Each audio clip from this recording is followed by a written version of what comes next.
ব্যাপার গিন্নি, আজ একেবারে কোমর বেঁধে ঘর গোছাতে শুরু করেছো? হ্যাঁ, কি করব বলো?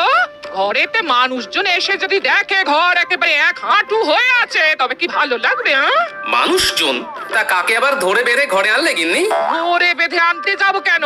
মেয়ের বাড়িতে মা ভাই আসবে, তাদের আবার ধরাধরি করতে হবে নাকি? বলো কি গিন্নি, এক শাশুড়িতে হয় না শ্যালক দোসর?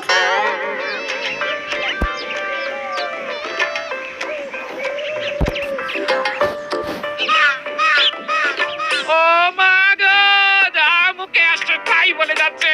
এ তুমি কার হাতে আমার তুলে দিলে গো মা? ও মা, এ কি কাণ্ড! ডাকতে না ডাকতে তুমি এসে গেছো মা।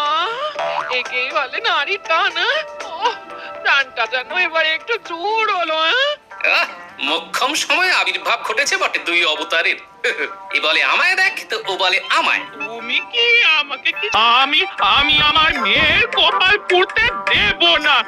ভেবেছিলাম দুই দিক থেকে চলে যাব, কিন্তু এখন তো দেখছি দিনের পর দিন আমাকে এখানে থাকতে হবে। এটাই ভালো হবে মা, আমরা দুজন থাকলে দিদির মনে হবে যে নিজের কেউ আছে আছে। বটে, তার মানে জাঁকিয়ে বসার মতলব। বেশ, তোমরা যদি যাও ডালে ডালে, তাহলে আমিও যাব পাতায় পাতায়। দেখা যাবে। যাই, গায়ে একটু জল ঢেলে আসি।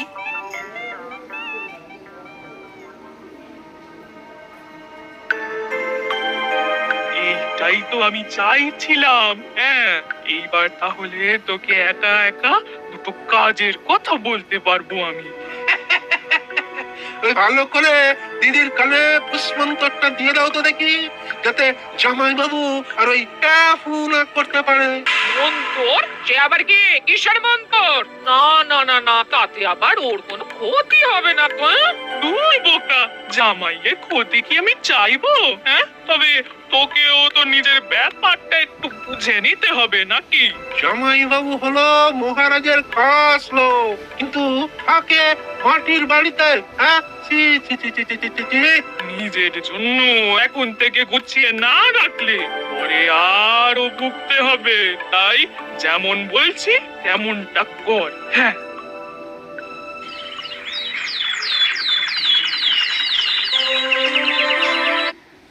শহর জুড়ে বইবে গেরুয়া ঝড়, মোদি ম্যাজিকে মাতবে আপনার প্রিয় শহর।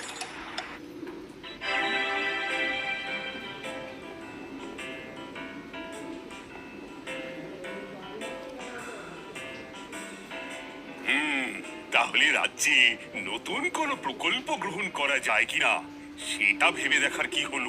আমি বলি কি মহারাজ, একটা সমবায় বা তহবিল খোলা হোক, যেখানে সবাই নিজের অর্থ গচ্ছিত রাখতে পারবে, আর প্রয়োজনে সেখান থেকে সঞ্চিত অর্থ তুলতেও পারবে। পরিকল্পনাটা একটু অন্যরকম মনে হচ্ছে। হ্যাঁ মহারাজ, অন্যরকম তো বটেই। আর ওই সমবায়ে গচ্ছিত অর্থ বিভিন্ন উৎপাদনমূলক কাজে লাগানো হবে, রাজ্যের উন্নতি হবে, আর সেখান থেকে যে লাভ হবে সেই লাভের অংশ যারা অর্থ জমা করছে তারা পাবে। অর্থই অনর্থের মূল মহারাজ, তাই ব্যাপারটা একটু যাচাই করে নেবেন। না না, গোপাল যেমন বললো তাতে তো সব দিকটাই বজায় থাকছে, তাতে ক্ষতির কি আছে?